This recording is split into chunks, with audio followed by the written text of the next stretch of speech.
পৰকীয়া প্ৰেমে জোকাৰিছে বৰভাগ।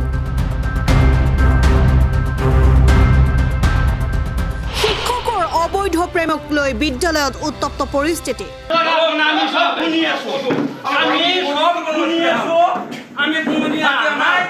আমি আজি আইছো আপনি কমপ্লেইন লেখক আইছো গলে প্ৰধান শিক্ষক আৰু কৰ্মচাৰীৰ মাজত লাগিল মাৰপিট। নলবাৰীৰ দক্ষিণ বৰভাগ উচ্চতৰ মাধ্যমিক বিদ্যালয়ত নিৰ্লজ্জ কাণ্ড। বিদ্যালয়খনৰ প্ৰধান শিক্ষক কুলেশ ডেকা আৰু কাৰ্যালয় সহায়ক প্ৰদীপ মহন্তৰ মাজত শনিবাৰে বিদ্যালয়ৰ পাঠদান চলি থকাৰ সময়তে শিক্ষক শ্ৰেণীকোঠাত দুৰ্বাদল কাজিয়া সংঘটিত হয়। প্ৰধান শিক্ষক আৰু কাৰ্যালয় সহায়কৰ মাৰপিটৰ ঘটনাক লৈ উত্তপ্ত পৰিস্থিতিৰ সৃষ্টি হয় বিদ্যালয় চৌহদত। অভিযোগ অনুসৰি বিদ্যালয়খনৰ প্ৰধান শিক্ষক কুলেশ ডেকাৰ এগৰাকী মহিলাৰে পৰকীয়া প্ৰেম চলি আছে। প্ৰথমতে হৈছে তেখেতৰ এগৰাকী তিৰোতাৰ লগত অবৈধ সম্পৰ্ক আছে। দুৰন্ত প্ৰেমিক কুলেশ ডেকাই এই প্ৰেমৰ কথা নিজে সামাজিক মাধ্যম যোগে প্ৰচাৰ কৰি আহিছে। বহু অশ্লীল মেছেজ ভাইৰেল হৈ পৰিছে সামাজিক মাধ্যমত। ইতিমধ্যে মহিলাগৰাকীয়ে প্ৰধান শিক্ষক কুলেশ ডেকাৰ বিৰুদ্ধে থানাত গোচৰো দিছে। ইতিমধ্যে তেওঁ নিজৰ তিৰোতাগৰাকীৰ বিষয়ে তেওঁ নিজে ফেচবুকত দিছে। ইতিমধ্যে চানমাৰী থানাতো তেখেতৰ এটা কেছ আছে। থানাত আটক হোৱাৰ পিছত প্ৰেমিকালৈ বৃদ্ধ শিক্ষক কুলেশ ডেকাৰ সামাজিক পোষ্ট। হে চলনাময়ী, এতিয়াও কৈছো সত্যটো স্বীকাৰ কৰি লোৱা। মোৰ পবিত্ৰ মৰমৰ সুযোগ লৈ বহুখিনি কৰিলা। তিনিজনক থানাত ক্ষমা কৰি দিছো। পিছত যদি কঠোৰ আইনী ব্যৱস্থাও লওঁ তেতিয়া কিন্তু উভতি নাহিম। তেতিয়া দোষাৰোপ নকৰিবা। তেতিয়া কিন্তু ক'ব নোৱাৰিবা ইমানেই যদি মৰম কৰিছিল কিয় মোক শাস্তি দিলে।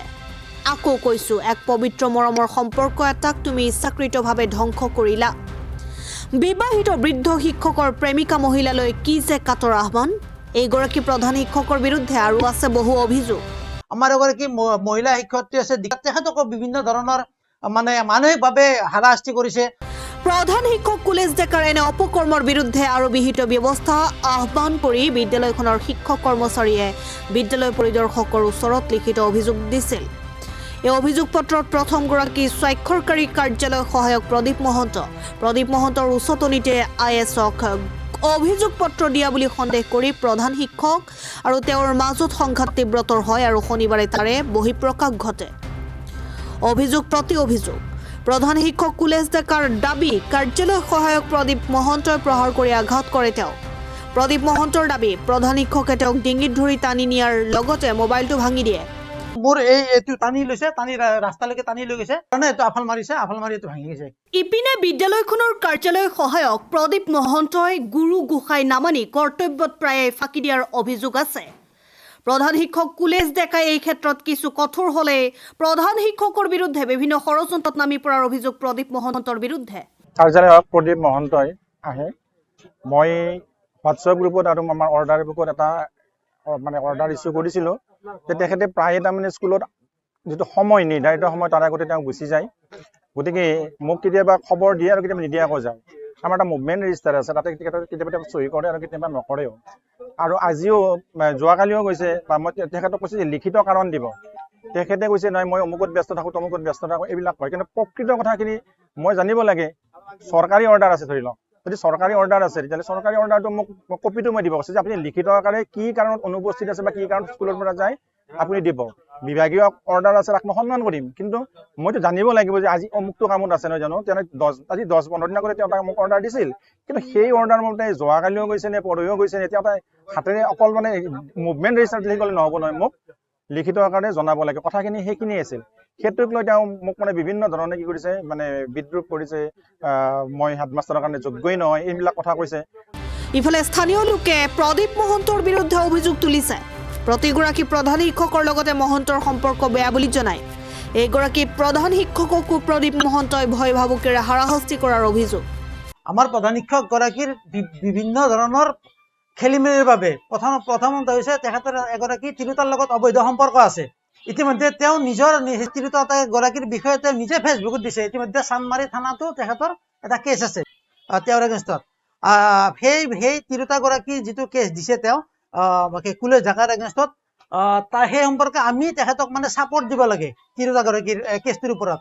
আমি তেতিয়া ক'লো যে এইটো ব্যক্তিগত এটা কথা, আপোনাৰ ছাৰ আপুনি ব্যক্তিগত কথাৰ ওপৰত আমি কিয় চাপৰ্ট আমি নিদিওঁ, ইতিমধ্যে আমাৰ ষ্টাফৰ সিদ্ধান্ত আছে, আমি তেখেতক আৰু সিদ্ধান্ত সেইটো নিদিওঁ। তো তেখেতে আমি তেখেতৰ এগেইনষ্টত কিবা কম বুলি তেখেতে কি কৰে, আৰু প্ৰদীপ মহন্ত আৰু বীৰেন লহকৰ নামৰ এগৰাকী টিচাৰ আছে, দুয়োগৰাকীৰ নামটো আমি লিখি থৈ যাম।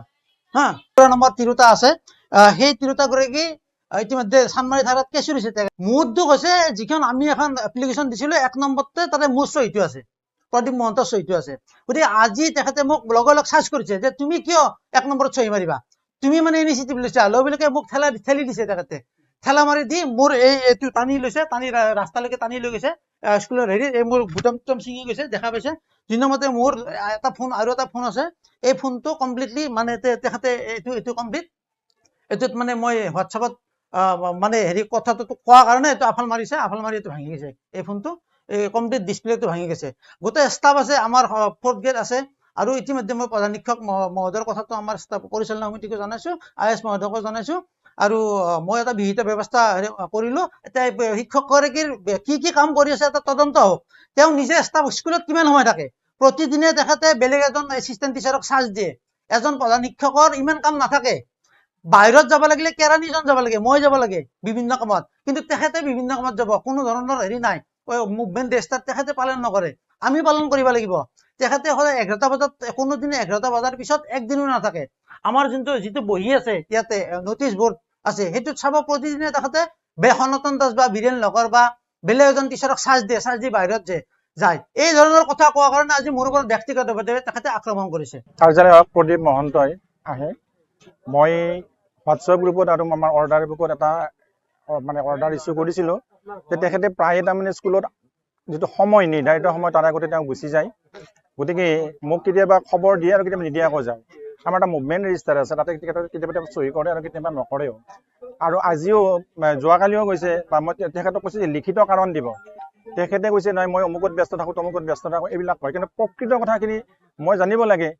চৰকাৰী অৰ্ডাৰ আছে, ধৰি লওক যদি চৰকাৰী অৰ্ডাৰ আছে, তেতিয়াহ'লে চৰকাৰী অৰ্ডাৰটো মোক কপিটো মই দিব কৈছোঁ যে আপুনি লিখিত আকাৰে কি কাৰণত অনুপস্থিত আছে বা কি কাৰণত স্কুলৰ পৰা যায় আপুনি দিব। বিভাগীয় অৰ্ডাৰ আছে, তাক মই সন্মান কৰিম, কিন্তু মইতো জানিব লাগিব যে আজি অমুকটো কামত আছে নহয় জানো। তেওঁ আজি 10-15 দিন আগতে তেওঁ তাক মোক অৰ্ডাৰ দিছিল, কিন্তু সেই অৰ্ডাৰ মতে যোৱাকালিও গৈছে নে পৰহিও গৈছে নে, তেওঁ হাতেৰে অকল মানে মুভমেণ্ট ৰেজিষ্টাৰ লিখি গ'লে নহ'ব নহয়, মোক লিখিত আকাৰে জনাব লাগে। কথাখিনি সেইখিনিয়ে আছিল। সেইটোক লৈ তেওঁ মোক মানে বিভিন্ন ধৰণে কি কৰিছে, মানে বিদ্ৰোহ কৰিছে, মই হেডমাষ্টাৰৰ কাৰণে যোগ্যই নহয়, এইবিলাক কথা কৈছে। যেতিয়া মহম্মদ কুদ্দুছ আলী বুলি প্ৰধান শিক্ষক এজন আছিল, তেখেতৰ দিনতো তাৰমানে এই মহন্ত বোলাই আপোনাৰ টেবুলত থপৰি আছিল, তেখেতে হেডছাৰ আছিল। আৰু তেখেতৰ দিন গ'ল, ধৰ্ম অঞ্চলৰ মানে তেখেতৰ লগত বোলে কিবা সংঘাত আছিল। আৰু তেখেতসকল ৰিটায়াৰ হোৱাৰ পিছত তেখেতক যেতিয়া হেডছাৰ কৰিলে, এখেতে যথেষ্ট কষ্ট কৰে স্কুলখনৰ কাৰণে, আৰু এখেতৰ লগতো মানে একেই সংঘাত তেখেতৰ লগতে হৈ আছে। 12-13 জন শিক্ষক আছে, কিন্তু বাকী কেইজনে কোনেও হাত দাঙা নাই, তেখেতে কিন্তু হাত দাঙাৰ কাৰণে আগ্ৰহ হৈ আছে বা আগ্ৰহ হয়। News desk report, Assam time.